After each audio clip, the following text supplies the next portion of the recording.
ప్రముఖ టీవీ ఛానల్లో ప్రసారమయ్యే జబర్దస్త్ ఫేమ్ వినోద్ ఈ పేరు తెలియని వారు ఉండరు అంటే అతిశయోక్తి కాదేమో.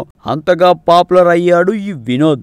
బుల్లితెర మీద తన లేడీ గెటప్తో సంచలన విజయాన్ని అందుకొని నవ్వులతో హుషారెత్తించే కమెడియన్ వినోద్. అతను చేసే కామెడీకి బుల్లితెర ప్రేక్షకులందరూ పెద్ద ఎత్తున ఫ్యాన్స్ గా మారారు.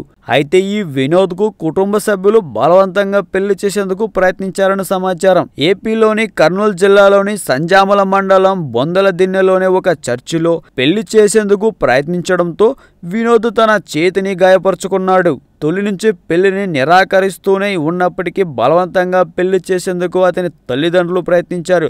ఈ విషయం తెలుసుకున్న పోలీసులు వినోద్ పెళ్లిని నిలిపివేశారు. వినోద్ వాంగ్మూలం తీసుకున్న పోలీసులు కేసు నమోదు చేసి దర్యాప్తు చేస్తున్నారు. వినోద్ స్వస్థలం కడప అని సమాచారం. ఈ వీడియో మీకు నచ్చినట్లయితే సబ్స్క్రైబ్ చేయండి. ఫిలిమి స్టార్స్ బోల్డెంత న్యూస్ బోల్డ్ గా.